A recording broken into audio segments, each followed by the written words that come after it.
বিশ্ব ক্রিকেটের সব রকম আপডেট পাওয়ার জন্য আমাদের চ্যানেলটিকে আজই সাবস্ক্রাইব করে রাখুন। আগামী বছর পাকিস্তানে চ্যাম্পিয়ন্স ট্রফি হওয়ার কথা, কিন্তু ভারত সে দেশে গিয়ে খেলতে একদমই রাজি নয়। কেন্দ্রীয় সরকার রোহিত শর্মাদের পাকিস্তানে যাওয়ার অনুমতি দিচ্ছে না। পিসিবি সূত্রে জানা গেছে, ইতিমধ্যেই চ্যাম্পিয়ন্স ট্রফি আয়োজন করার টাকা দিতে রাজি হয়ে গেছে আইসিসি। পাক বোর্ডের এক কর্তা বললেন, পাক ক্রিকেট বোর্ড নিজের পক্ষ থেকে যা যা করার তাই করেছে।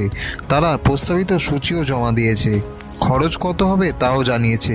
এবার যা ঠিক করার আইসিসি করবে। রোহিতরা সেই ফাইনালে উঠলে সেই ম্যাচও হবে লাহোরে, ফাইনালে হবে সেখানে। শোনা গেছে মাঠের পাশে একটি 5 স্টার হোটেলেরও তৈরির ব্যবস্থা করছে পিসিবি, সেখানেই রাখা হবে রোহিতদের। সেক্ষেত্রে বেশি দূরেও যাতায়াত করতে হবে না। পাকিস্তানে রোহিতদের নিরাপত্তার কথা ভেবেই এই সিদ্ধান্ত, কিন্তু আদৌ সে দেশে কি হবে আইসিসি চ্যাম্পিয়ন্স ট্রফি?